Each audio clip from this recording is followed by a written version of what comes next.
In this tutorial, we're going to create the angled block that you see in front of you. Let's take a look at it.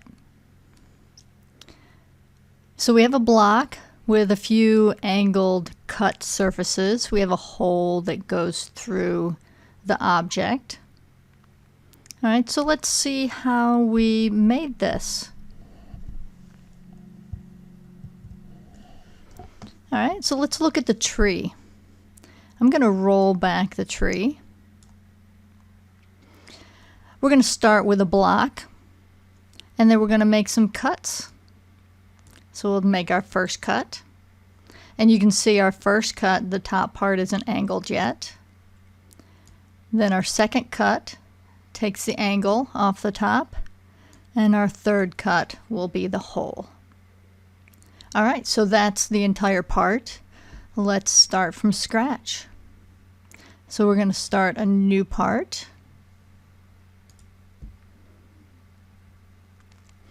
And the first thing that we want to do with any new part is set our standard and our units. So we go up here to the options, document properties. The standard is going to be ANSI. We always want to click these uppercase. Any technical drawing or part should always be in uppercase so that the letters don't get confused with numbers. And then we will click here on units, and this is going to be an IPS units, and we'll use 2 decimal places. And we'll click OK. Alright, so the drawing is set up and we're ready to draw. So we're going to sketch on the front plane to begin with. There's a couple ways that we can start sketching on the front plane. We can choose front plane and select sketch from there. Or we can go into sketch, select the sketch, and then select front plane like this. So either way will get you there. And we're going to draw our rectangle. So we're going to draw a corner rectangle starting at the origin. Doesn't matter what size it is. We're always going to put dimensions on afterwards. So we're going to click on Smart Dimension and dimension both sides. So the length is going to be 3 and the height is going to be 2. Alright, now we're going to extrude it, and we'll extrude it by 2 inches. So over here is 2. There's no need to put the inch because we've already set that we're in IPS units, so it knows. Now if we wanted to put millimeters in there, we can, but we need to let the computer know by putting mm. So we don't need to put inches because we're already there. Alright, so we have our block. Now we can start making our cuts. So we're going to make our angled cuts here and here. So we want to draw on the top part of the block. So we're going to select this surface. We're going to left click, and then this pop-up menu comes up, and we're going to select sketch. Alright, so your figure may automatically turn so that you can see a flat view of it, or it may not. If it doesn't, you're going to select Control 8 and it will go to a normal view so that you can sketch on it. Alright, I'm going to draw 2 triangles that we're going to use to cut. So I'm going to use a line to do that. And I will start over here. Do you see how the line turns orange and I get that yellow sketch relation to come up? That sketch relation says coincident, so it's going to be on that edge. And I'm just going to draw a triangle.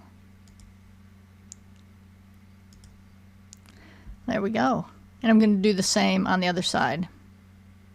And you see how this blue line comes up, the dashed one? That means I'm level with the other edge.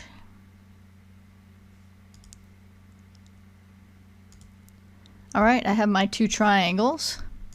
Get out of the line, and now I want to dimension them.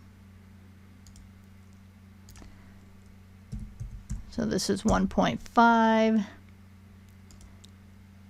Oh, that was accidentally selected. I just want this guy. And this is 1. All right, so notice how this right triangle is all black, but this left triangle is blue. I can grab on this guy and I can move it. That means it's not constrained fully. So how do I make that constrained? Well, there's a couple ways I could do it. I could make this point here horizontal with that point. That would do it. Or I could make these two lines equal. So either way, let's make these two lines equal. So I'm going to select that line, hold the Control key down, and select that line.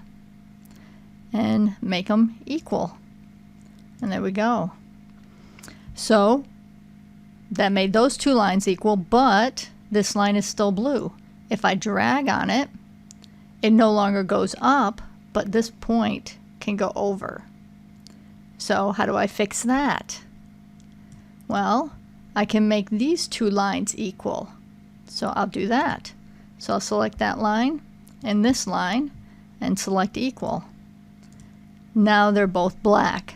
That's what we want. We don't want to do anything to our sketch until they're black, right? We don't want to extrude them. We don't want to extrude cut them. We don't want to do anything to them until they're black. All right, so we will exit the sketch and we're going to extrude cut them.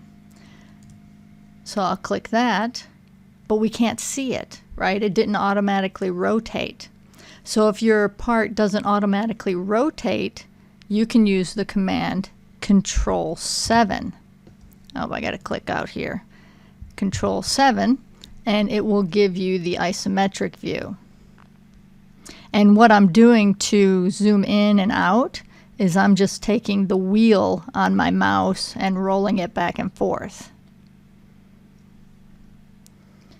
All right, so we don't want to go all the way through.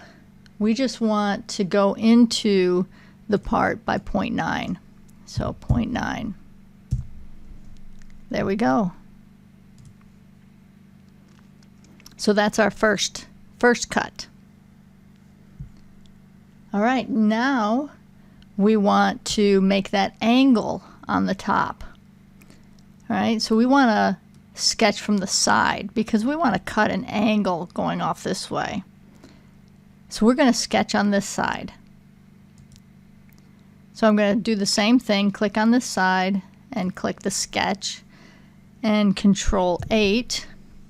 So now I'm seeing it from the normal view. And I'm going to sketch another triangle. This one's going to start where the angle starts. Oh, I didn't click the line well enough. Here, till that line highlights. And there. And then I just need to dimension it. Now this one's special, right? Because if you look at the drawing or the original picture of the angled block, you'll see that it has an angle and not a distance dimension. So if I select the angled line, it wants to give me a linear dimension. So I want to select two lines. Now it gives me an angle dimension. So I'll just put 15, which is the angle we want. Do the extrude cut. Again, it didn't rotate for me, so I will rotate it using Control 7. I want to cut through all. And there we go. All right, one more cut. The hole. All right, we're going to sketch on this front face. Control 7. Oh, sorry, Control 8. And this one's pretty easy. Just draw a circle, dimension it from the edge to the center.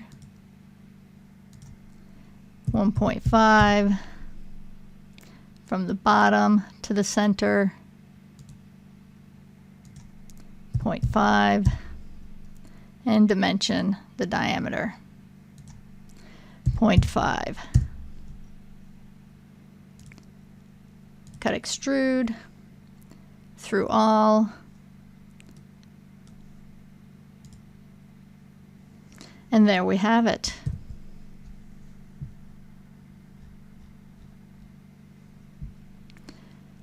So the last thing we want to do is add material. So we're going to make it aluminum. We're going to right click on this material over here in the feature tree. Edit material.